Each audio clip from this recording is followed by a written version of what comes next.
I was in the middle of writing a story when I realized I never really shared my testimony, so here it is, how Jesus Christ changed my life.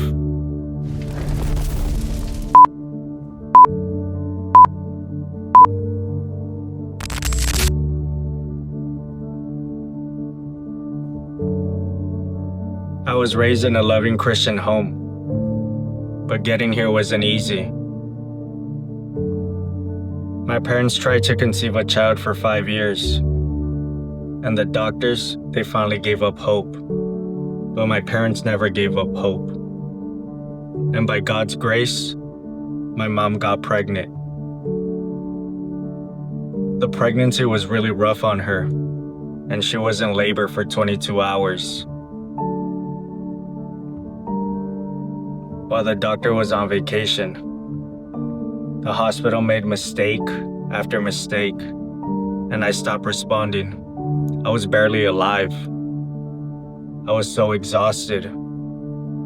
Luckily, the doctor arrived just on time. He had to perform an emergency procedure. I was born purple, lifeless, in my mom's arms. But the funny thing is, she wasn't sad. She was filled with joy. Her firstborn was finally here. My fight didn't end at birth. I had severe asthma as a kid. From when I was a toddler to about age 6, I was in and out of hospitals. I remember grasping for air night after night. I thought I was gonna die. What I didn't know was that my dad, he was praying behind the scenes. He made a promise to Jesus. If you heal my son, I will serve you. God answered. I haven't had asthma since then.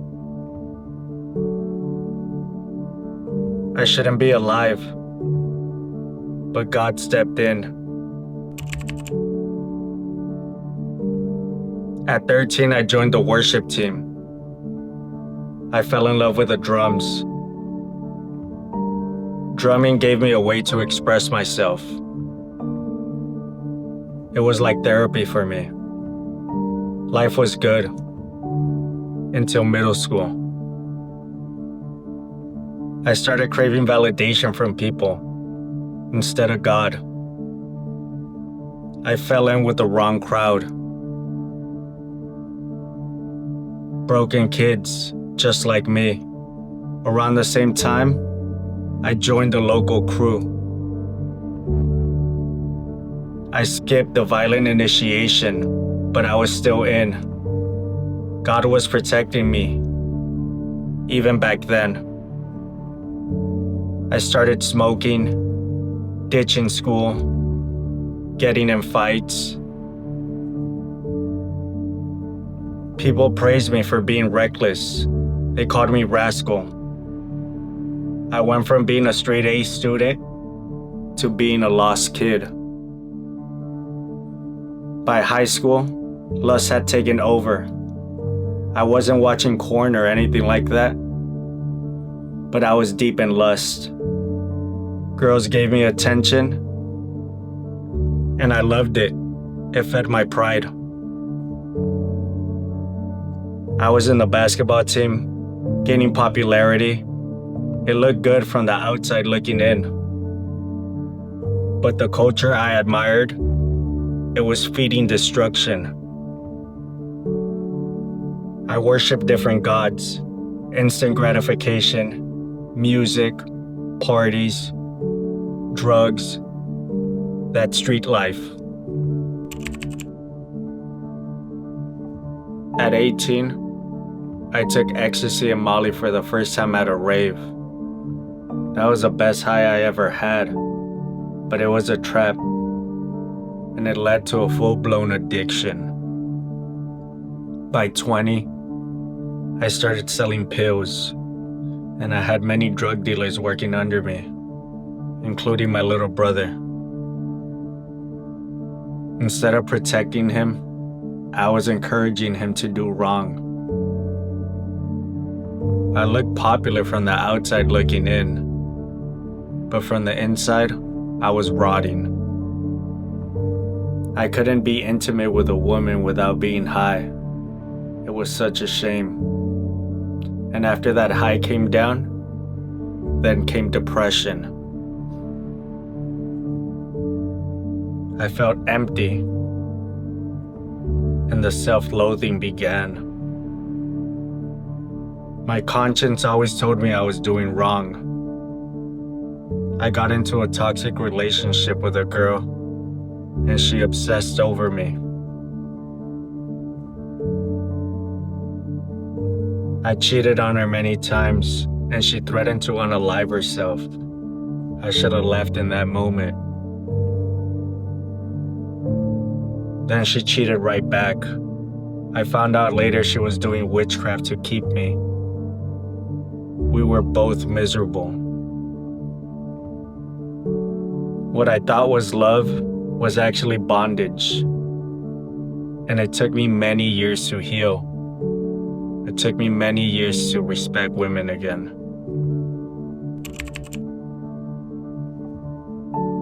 I'm not proud of this. It brings me great shame to say this, but I need to be honest.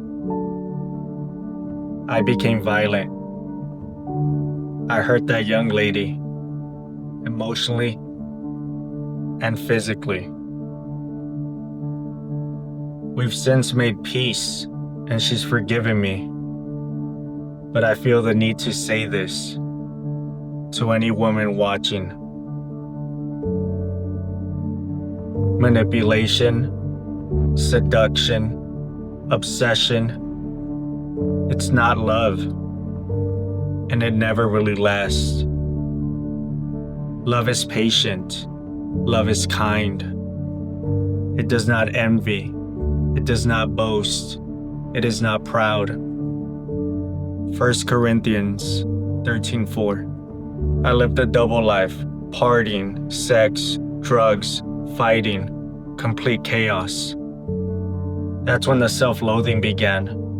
And despite it all, I was able to get good grades, finish grad school debt-free.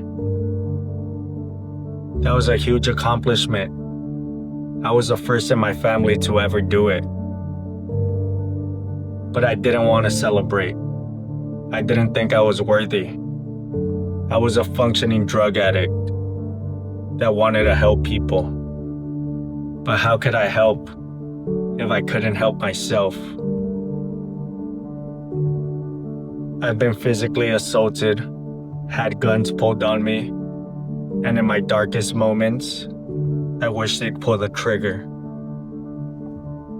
I hated myself that much. I've overdosed, woke up in hotel rooms next to strangers. I've been sexually assaulted. I brushed up against death more times than I can count. I wasn't just breaking laws. I was spiritually dead. I ended up in jail after a violent outburst back in 2020. I felt like something dark took over me. The next morning, I broke down, sobbing in my cell. I needed help. I needed Jesus. Then came COVID, and my dad was diagnosed with colon cancer.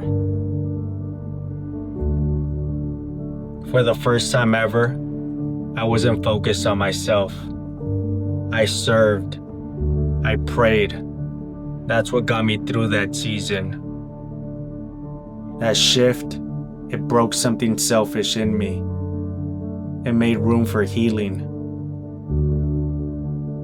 In Christmas of 2020, my dad went into emergency surgery. I dropped to my knees. I prayed hard. God, if you'll heal him, I'll serve you. But even if you don't, I'll still love you. Little did I know, my dad had made that prayer many years before, when I was sick. That wasn't just destiny. That was real faith.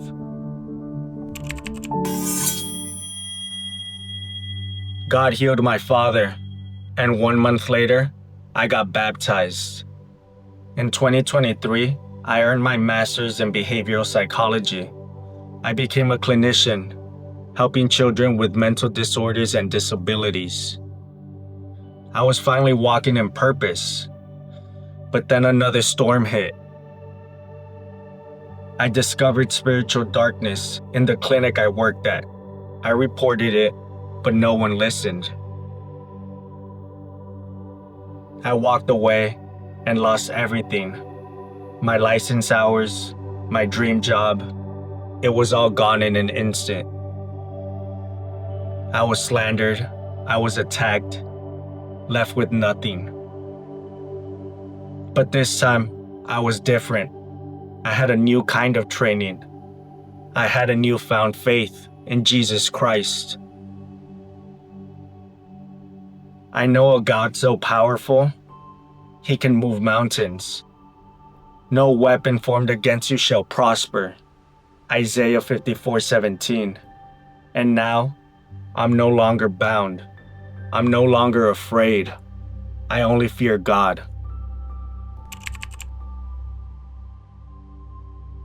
I was blind, but now I see. From a young age, I was being spiritually manipulated, and I didn't even realize it. It started with music, parties, culture. It was all feeding my destruction. Then I fell into lust, addiction, darkness. It was all part of spiritual warfare. What I thought was love wasn't love at all. It was control. It was lust. Only God creates real love. Agape love. A love so pure that it's selfless. It's unconditional. It seeks nothing in return. It's not manipulation. It's not seduction. It's not black magic. I was surrounded by negative energy, and I didn't even know it. My employer was involved in dark spiritual practices, and they used children. I reported it, but no one listened. I left a career that I had worked so hard for. But it was in the wilderness when God found me. I found my true calling. Genesis 50:20 says, "You intended to harm me, but God intended it for good, to save many lives." Real purpose doesn't come from status. It comes from surrendering your life to Christ. I'm no longer angry at those who tried to destroy me. I pray for them. I hope they find peace, like I did with Jesus Christ. If He rescued me, He can rescue you too. Run to Him. Surrender. Let Him show you who you really are. Since 2021, I've been sober.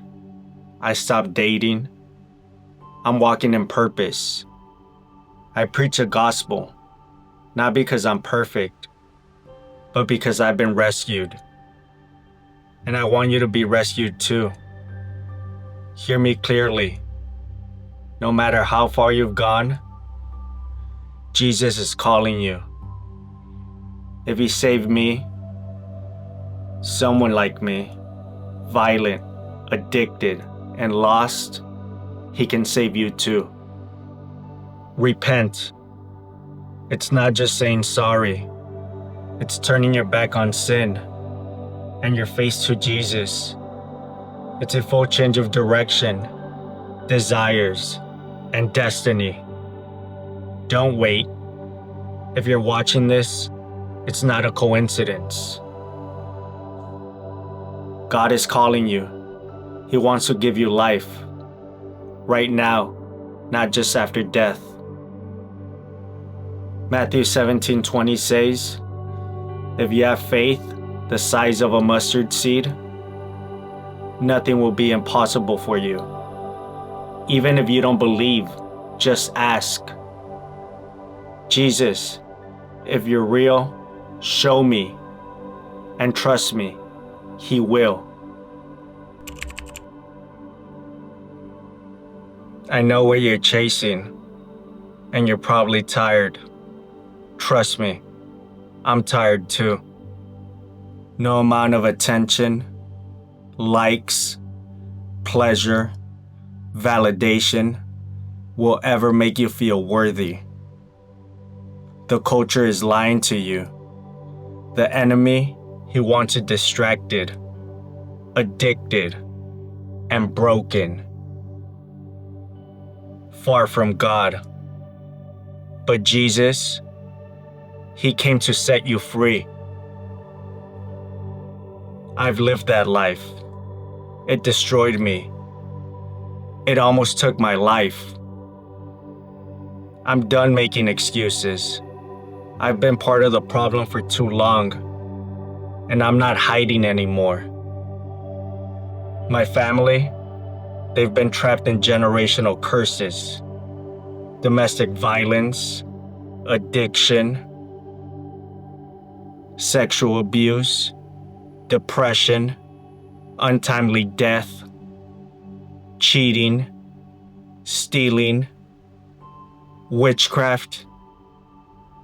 But you know what? The cycle, it ends with me. I don't care if society rejects me. I'm not here to be liked. I'm here to be obedient. My mission is to expose the truth, no matter how uncomfortable it gets. And I hold myself accountable, no matter how embarrassing it gets. This isn't about perfection, it's about surrender. Jesus, He broke the chains in my life. And He can do it in yours too. Let's end the cycle together, but it starts with the truth. Jesus is the only way, the truth, and the life.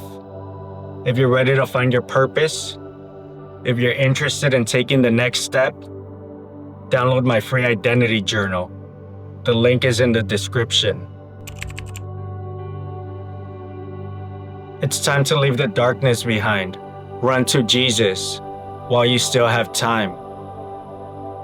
If He could rescue someone like me, He can transform you too. All it takes is one moment of surrender. Call out to Him. Ask Him to reveal Himself to you. And He will. My name's Ivan Alexander. If you're ready to be the light this world so desperately needs, let's talk. Let's grow. Let's find the truth together. I'll see you in the comments.